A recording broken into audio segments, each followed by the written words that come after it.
এখন বাজে ভোর 4টে। আমরা যাচ্ছি এয়ারপোর্ট, কারণ ইন্ডিয়া থেকে দাদা আসবে আর বাড়ির থেকে অনেক জিনিসপত্র পাঠিয়েছে।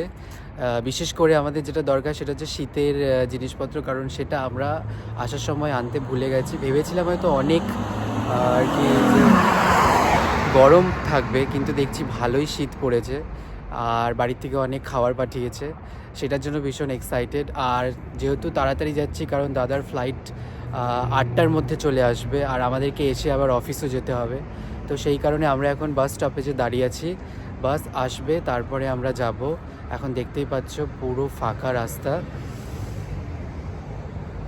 তো আমরা তো ভীষণ এক্সাইটেড, কারণ এটা আমাদের ফার্স্ট ফিলিংস বিদেশে থেকে, দেশের থেকে কিছু জিনিস আসার। দেখতেই পাচ্ছ পুরো রাস্তা ফাঁকা। এই যে বাস স্টপেজেও কেউ নেই, শুধু আমরা দুজনই আছি। আর এখানে আমি ব্যাগ নিয়ে নিয়েছি, এই ব্যাগে করে জিনিস নিয়ে আসবো। তো ফাইনালি বাস আসলো আর আমরা বাসে উঠলাম। প্রায় 20 থেকে 30 মিনিট জার্নি করার পরে সূর্যের আলো দেখা গেল। তো অনেকটা পথ এখনও যেতে বাকি। আর এদিকে দেখো এয়ারপোর্টের প্রায় কাছাকাছি চলে এসেছি। আর এদিকে প্লেন ল্যান্ডিং করতে দেখে মনটা খুব খুশিও লাগছিল।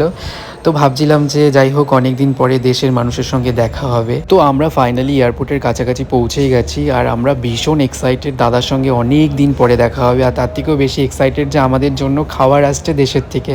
উফ, এই ফিলিংসটা আলাদাই। আমরা এয়ারপোর্টে পৌঁছে গেছি, প্রায় 1.5 ঘন্টা লাগলো আমাদের আসতে।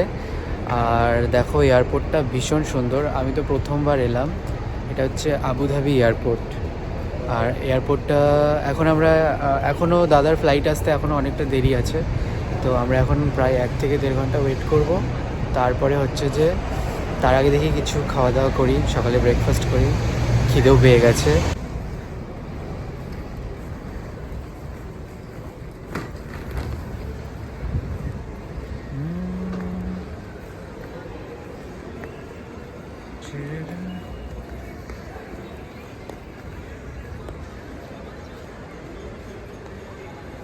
এখানে আগেই চেক করছি যে এখন ফ্লাইট টাইমে আছে কি না নেই, তাই তো দেখা যাচ্ছে।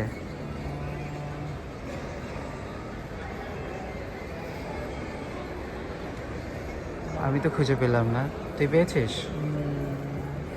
ওই তো পেয়েছিস? 8টা ইতিহাদ TTY21 কলকাতা। তার ফ্লাইট টাইমে আছে। স্ট্যাটাস এখনো দেয়নি, স্ট্যাটাস দেখাবে। এদিকে আমাদের চোখে পড়লো এয়ারপোর্টের মধ্যে একটা ছোট্ট শপ। ভাবলাম ওখানে হয়তো কিছু জিনিস কিনে খেয়ে নেব, কারণ ওখানে হয়তো একটু কমে পাবো। কিন্তু ভুলে গেছিলাম এটা এয়ারপোর্ট।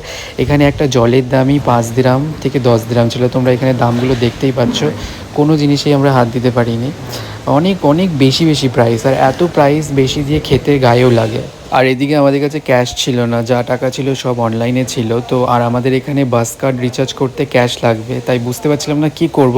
তো ফাইনালি এখানে একটা দাদা ছিল, মানে সিকিউরিটি দাদা, তাকে আমরা জিজ্ঞেস করলাম যে আমাদেরকে ক্যাশ দিতে পারবে কি না। তো তাই তীর্থঙ্কর তার সাথে কথা বলছিল, আর অনলাইনে এই দাদাকে টাকা ট্রান্সফার করলো আর দাদা আমাদেরকে ক্যাশ দিল। তারপরে আমরা গিয়ে বাসের রিচার্জ করলাম। ওই দাদাটা ভীষণ ভালো ছিল, একবার বলার সাথে সাথেই আমাদের হেল্প করে দিল। আমরা এর আগে 2-3 জনকে জিজ্ঞেস করেছি, কিন্তু কেউ বললো ক্যাশ নেই, তাদের কাছে অনলাইনেই টাকা আছে। তো ফাইনালি ওই দাদাটা আমাদের হেল্প করতে রাজি হলো। এখানে এয়ারপোর্টের মধ্যেও কার্ড রিচার্জ করার মেশিন ছিল, আর ওইদিকে তোমার কাউন্টারও আছে, কিন্তু ক্যাশ ছাড়া এখানে রিচার্জ হবে না। তাই ক্যাশ দিয়ে আমরা রিচার্জ করে নিলাম। কিছুক্ষণ এয়ারপোর্টে অপেক্ষা করার পরেই দাদা এখানে দেখতেই পাচ্ছ পৌঁছে গেছে। দাদা এখানে প্রায় 10 বছর ধরে কাজ করে, মাঝখানে বাড়ি গেছিলো ছুটিতে।